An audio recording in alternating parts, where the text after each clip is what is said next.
രാജ്യത്തെ പിടിച്ചുലച്ച ഒരു വമ്പൻ വാർത്ത ഒടുവിൽ അത് ക്ലൈമാക്സിൽ എത്തിയിരിക്കുന്നു എന്നുള്ളതാണ് ഏറ്റവും പ്രധാനപ്പെട്ട കാര്യം.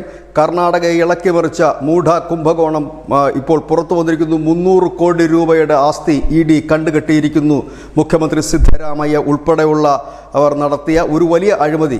അവിടെ ഏറെക്കാലമായി പ്രക്ഷോഭം നടന്നു വരുകയായിരുന്നു. ED അന്വേഷണത്തിലായിരുന്നു. ഒടുവിൽ ED കണ്ടുകെട്ടിയിരിക്കുന്നത് 300 കോടി രൂപയുടെ സ്വത്തുക്കളാണ്.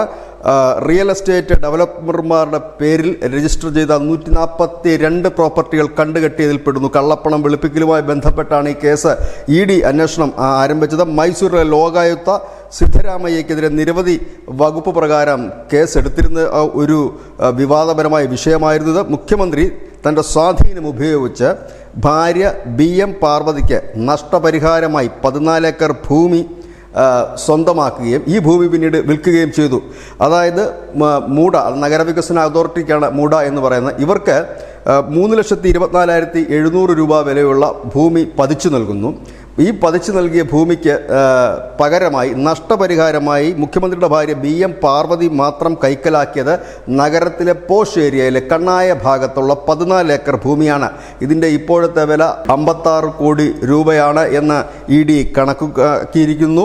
ഒപ്പം തന്നെ ഈ മൂഡ അതായത് നഗരവികസന അതോറിറ്റിക്ക് സർക്കാർ പതിച്ചു നൽകിയ ഭൂമികളെല്ലാം തന്നെ വിവിധ സ്വകാര്യ ഏജൻസികൾക്കും റിയൽ എസ്റ്റേറ്റ് മാഫിയകൾക്കും മറ്റുമായി നൽകുകയും ആ പണം കള്ളപ്പണം വെളുപ്പിക്കാനായി അത് ഉപയോഗിക്കുകയും ആ പണം ആഡംബര കാറുകളും മറ്റും വാങ്ങാനായി ഉപയോഗിക്കുകയും ഈ മൂഢയുടെ ചെയർമാൻ ചെയ്തിരുന്നു.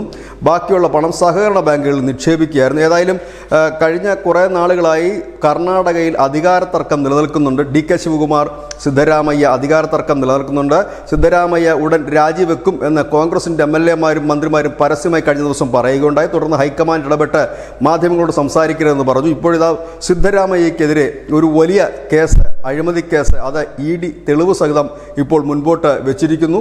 സ്വത്തുക്കൾ കണ്ടുകെട്ടുന്നു. ഇവിടെ ഇതിന് സമാനമായ ഒരു കേസ് നമ്മൾ മുൻപും കർണാടകത്തിൽ കണ്ടിട്ടുണ്ട്. അന്ന് പക്ഷേ കോൺഗ്രസ് ആയിരുന്നില്ല ഭരിച്ചത്. അവിടെ അന്ന് ഭരിച്ചത് BJP ഗവൺമെൻറ് ആയിരുന്നു, യെദ്യൂരപ്പയുടെ ഗവൺമെൻറ് ആയിരുന്നു. അങ്ങനെ ഈ നഗരവികസന അതോറിറ്റിക്ക് ഭൂമി പതിച്ചു നൽകുകയും പിന്നീട് ആ ഭൂമി തിരിച്ച് വാങ്ങുകയും ഒക്കെ ചെയ്ത കേസുണ്ടായിരുന്നു. അതിൻ്റെ പേരിൽ ഈ യെദ്യൂരപ്പ രാജിവെച്ച് പോകുന്ന ഒരു സ്ഥിതിവിശേഷം നാം കണ്ടതാണ്. അതിന് സമാനമായി കൊണ്ട് തന്നെയുള്ള വലിയൊരു കേസ് 300 കോടി രൂപയുടെ അഴിമതിയിൽ സിദ്ധരാമയ്യയും സംഘവും കുടുങ്ങിയിരിക്കുന്നു. News desk news India Malayalam.